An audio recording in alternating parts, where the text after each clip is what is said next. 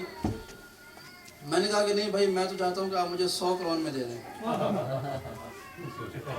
تو جو ہے نا بھائی میرے پاس 100 کرون ہے، غریب سا آدمی ہوں، میرے پاس 1 ملین نہیں ہے، 1,00,000 نہیں ہے، آپ یہ لے لیں اور دے دیں۔ وہ کہے گا کہ قبلہ آپ ویسے لے لیں تو اور بات ہے، لیکن جو چیز آپ لے رہے ہیں اس کی قیمت ادا نہیں کر رہے۔ میں آپ کی مجلس سننے کے لیے آتا ہوں، آپ کا احترام کرتا ہوں، آپ سے علم لیتا ہوں، آپ سے اچھی باتیں سیکھتا ہوں، آپ سے ذکر سنتا ہوں، لیکن جو چیز آپ لینا چاہتے ہیں اس کی قیمت ادا نہیں کر رہے، اس لیے کہ جو شے میرے پاس ہے یہ بہت قیمتی ہے اس شے کے بدلے میں کہ جو آپ دینا چاہتے ہیں۔ لہذا دنیا کا ایک اصول ہے کہ جہاں کہیں خرید و فروخت ہوتی ہے تو وہاں نقصان کا سودا نہیں کیا جاتا ہے، ہمیشہ فائدے کا سودا کیا جاتا ہے۔ اللہ جانے علی کا نفس کتنا قیمتی تھا کہ پروردگار نے اپنی مرضیاں علی کے نفس کے بدلے میں بھیج دی۔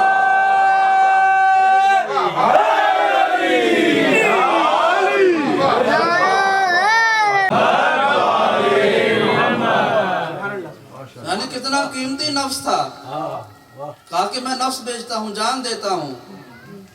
اللہ نے کہا کہ میں مرضیاں دیتا ہوں۔ اب خدا وہ ہے جس نے انسان کو شعور دیا ہے تجارت کرنے کا، خدا خسارے کا سودا نہیں کرنے والا۔ اگر خدا کا سکھایا ہوا انسان نقصان کا سودا نہیں کرتا تو خدا کیسے نقصان کا سودا کرے گا؟ اس کا مطلب یہ ہے کہ اتنا قیمتی نفس تھا کہ پروردگار نے بغیر مانگے اپنی مرضیاں دے دی، بغیر مانگے مرضیاں دے دی کہ یہ میری مرضیاں ہیں، یہ لے لو۔ اب پھر مثال دیتا ہوں، سنیے گا کہ فرض کریں میں نے غوری صاحب سے کہا کہ مجھے ذرا پیسے دے دیں، میں یہ گاڑی خریدنا چاہتا ہوں۔ انہوں نے پیسے دے دیے، میں نے اس کو گاڑی قیمت کی گاڑی لے جا۔ اب میں جب گاڑی لے کے آیا تو کچھ دن کے بعد مجھے اس سگنل پہ وہ صاحب پھر مل گئے کہ مولانا یہ میری گاڑی واپس کریں، توجہ کے ساتھ۔ میں کہوں گا کہ بھائی یہ گاڑی آپ کی تھی، میں نے قیمت دی ہے، اب یہ میری ہو گئی ہے، اب آپ واپس نہیں لے سکتے اس کو۔ کیوں؟ چونکہ سودا ہو چکا تھا، میں نے قیمت دی ہے اور یہ چیز لے لی ہے۔ اب پروردگار نے اپنی مرضیاں دی تھی اور نفس خرید لیا تھا، توجہ کے ساتھ۔ جب قیمت ادا کر دی جائے سودا ہو جاتا ہے، جب میں نے قیمت ادا کر دی تو گاڑی کو لے لیا، توجہ ہے نا، گاڑی کو لے لیا۔ یہ نہیں ہوگا کہ قیمت بھی میں اسی کو دے دوں اور گاڑی بھی نہ لوں، یہ تو بڑی بیوقوفی ہوگی نا کہ قیمت بھی دے دوں اور گاڑی بھی نہ لوں۔ نہیں، جب قیمت دوں گا تو تقاضا، اصول اور قانون یہ ہے کہ وہ جنس اس سے لے لوں میں۔ اگر شب ہجرت مولا کائنات شہید ہو جاتے توجہ کے ساتھ تو ہم یہ کہہ دیتے کہ مرضیاں خرید لی تھی اس لیے پروردگار نے نفس اپنے پاس بلا لیا۔ بھئی آسان سی بات ہے نا، اتنی آسان مثال سمجھایا ہے میں نے کہ جب قیمت دے دی تھی، اپنی مرضیاں دے دی تھی تو نفس کو اپنے پاس بلا لینا چاہیے تھا، لیکن نفس نہیں بلایا اپنے پاس، نفس مولا کائنات کے پاس ہی رہا۔ اس کا مطلب کیا ہے؟ اس کا مطلب یہ ہے کہ سودا تو ہو چکا تھا، خرید و فروخت ہو چکی تھی، مرضیاں دی جا چکی تھی، نفس لیا جا چکا تھا، لیکن نفس خریدنے کے بعد بھی مولا کائنات کی ذات میں رہا۔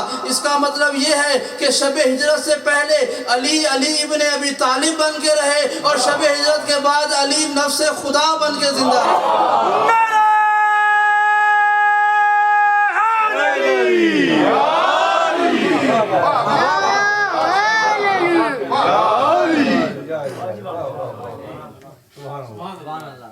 اور پھر ایک اور مثال، کیونکہ یہ مثالیں میں دیتا ہوں تاکہ سب کو سمجھ آ جائے۔ میں وہ گاڑی لے کے چلا گیا شمسی صاحب کے گھر پہ، میں نے کہا میں مصروف ہوں، آپ یہ گاڑی اپنے گھر میں کھڑی کر لیں۔ اب یہ اس کو رکھنے کی حامی تب بھریں گے جب ان کے گھر میں اس گاڑی کے رکھنے کی جگہ ہوگی، اتنی وسعت ہوگی تو یہ گاڑی کھڑی کریں گے۔ اگر ان کے پاس ایک چھوٹا سا فلیٹ ہو اور یہ مولانا جان تو حاضر ہے لیکن یہ گاڑی کھڑی کہاں کروں گا؟ میرے پاس جو جگہ ہے اس میں اتنی وسعت نہیں ہے کہ یہ میں آپ کی جگہ کھڑی جو ہے وہ گاڑی کھڑی کر سکوں. یہ آپ کی امانت میں کہاں رکھوں گا؟ میرے پاس جگہ نہیں ہے. میں قبول تو کرتا ہوں لیکن رکھ نہیں سکوں گا. اللہ جانے علی کا ظرف کتنا بلند تھا کہ پروردگار کا نفس اپنے پاس امانت کے طور پہ رکھ دیا.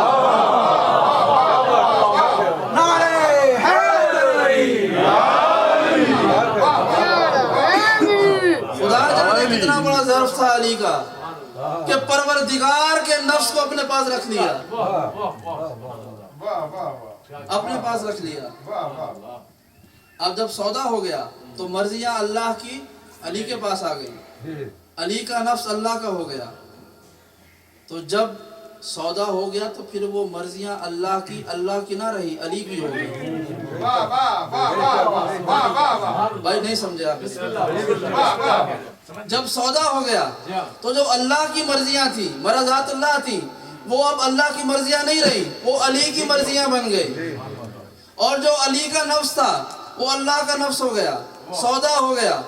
اللہ کے نفس میں ابھی بات کروں گا لیکن ابھی بات کرتے ہیں علی کی مرضیوں کی کہ جو اللہ کی مرضی ہے وہ اب علی کی مرضی ہو گئی. یعنی کہ جو اللہ کی مرضی ہے وہ علی کی مرضی ہے, جو علی کی مرضی ہے وہ اللہ کی مرضی ہے. مجھے سمجھ نہیں آتی ہے کہ لوگ علی کے بغض میں نماز بھی پڑھتے ہیں اور نیت کرتے ہیں کہ اللہ ہم سے راضی ہو جائے. عقل کے اندھو, جس کی نماز پڑھ رہے ہو اسی سے بغض رکھے ہوئے ہو.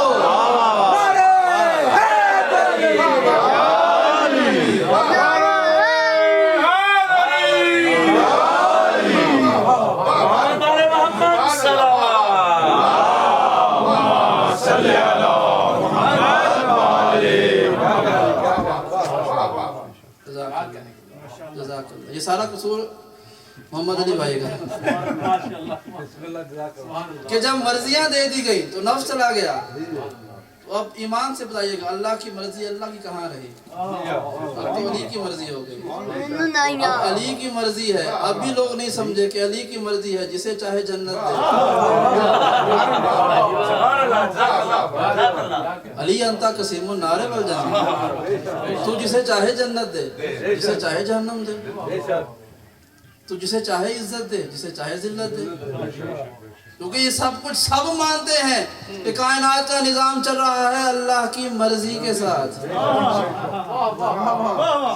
ہماری زندگی ہے اللہ کی مرضی کے ساتھ, ہماری موت ہے اللہ کی مرضی کے ساتھ, ہمارا رزق ہے اللہ کی مرضی کے ساتھ, ہماری بے روزگاری ہے اللہ کی مرضی کے ساتھ, ہماری اولاد ہے اللہ کی مرضی کے ساتھ, ہماری نیکیاں ہیں اللہ کی مرضی کے ساتھ. یعنی جو کچھ نظام کائنات میں چل رہا ہے وہ سب اللہ کی مرضی کے ساتھ ہے. اور اللہ کی مرضیوں کے مالک کا نام ہے علی بن ابی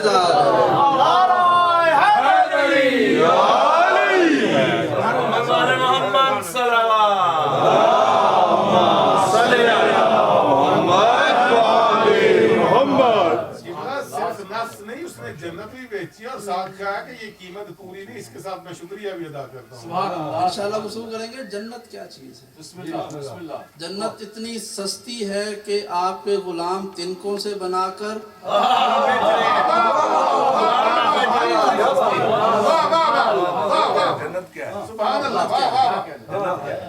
دیکھیے, یہ میں نے پہلے دن کہا تھا کہ یہ علی کی مرضی پر ہے کہ وہ جس کو سمجھ میں آنا چاہے تو آ جائے, جس کو سمجھ نہ آنا چاہے تو وہ نہیں آتا. یہ میری اور آپ کی مرضی پر نہیں ہے. یہ انہی ہستیوں کا صدقہ ہے, کرم ہے, لطف و عنایت ہے کہ وہ جس کو اپنا کچھ تھوڑا سی ولایت کی خیرات ادا کر دیتے ہیں. ورنہ جس کو سمجھ میں آنا چاہے تو آ جاتے, جس کو نہ سمجھ میں آنا چاہے تو نہیں آتے. اگر آ جائیں تو اس طرح سے آتے ہیں کہ بہلوچ سے دنیا دیوانہ کہتی ہے, وہ گلیوں میں گھاس پھوس کی جنتیں بیچتا پھرتا ہے اور ایسی گھاس پھوس بیچتا ہے کہ اس وقت کا بادشاہ بھی خریدنے کے لیے منتظر نہ رہتا ہے, پوری حکمرانی دینے کے لیے تیار ہے. اور اگر سمجھ میں نہ آنا چاہے تو اس طرح سے نہیں آتا ہے کہ امام شافعی نے کہا کہ ماتا شافعی ولیسا یدری علی ربہ ام ربہ اللہ, کہ شافعی مرتے مرتے مر گیا مگر نہ پہچان سکا کہ علی اس کا رب ہے یا اللہ اس کا رب ہے.